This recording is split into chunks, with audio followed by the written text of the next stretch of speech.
We can see here Israeli activity behind the scenes, which is leading Macron to take this step.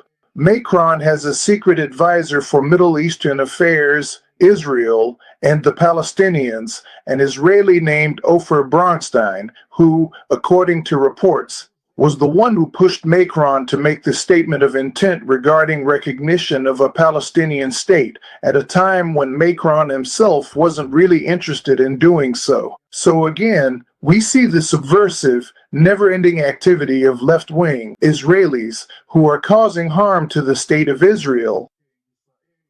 They did the same thing together with Obama back in the day. They've been doing this for years already together with the European Union, and now we have this French initiative, which, as mentioned, is being led by an Israeli left-wing activist. Beyond that, there are two more things we need to take into account.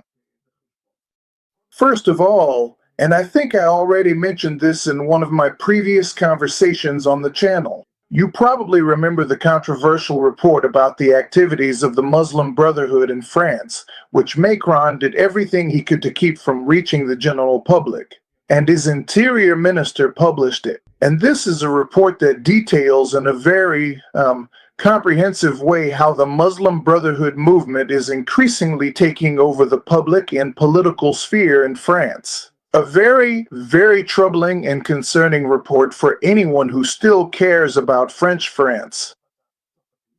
Quite surprisingly, this report, which was written by experts, ends with a recommendation to recognize a Palestinian state in order to calm tensions within the Muslim community in France. This recognition of a Palestinian state, already 147 countries have recognized the Palestinian state, and it hasn't advanced the establishment of a Palestinian state.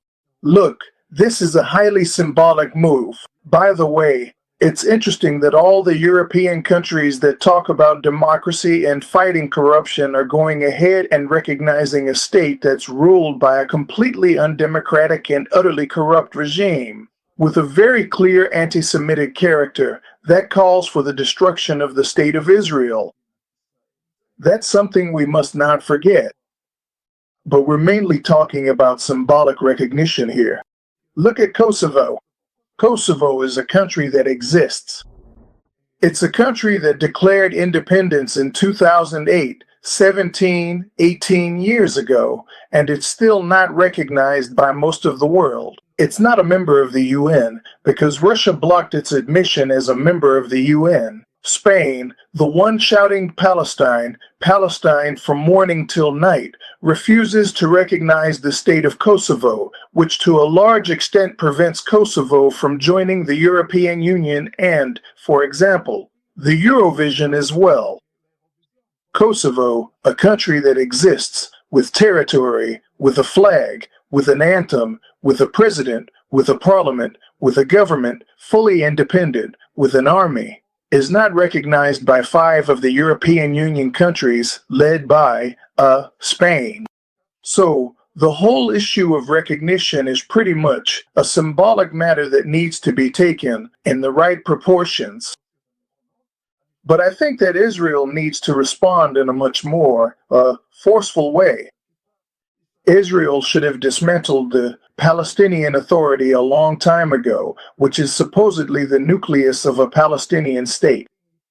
Israel should have prevented all the countries that recognize this invented entity from sending diplomats to Ramallah, and should have barred their entry into areas, into territories under Israeli control. In the French case, it's necessary to close the French consulate in East Jerusalem. There are many things Israel can do to prove to the world that the state of Palestine is not much more than the state of Narnia, a complete fairy tale.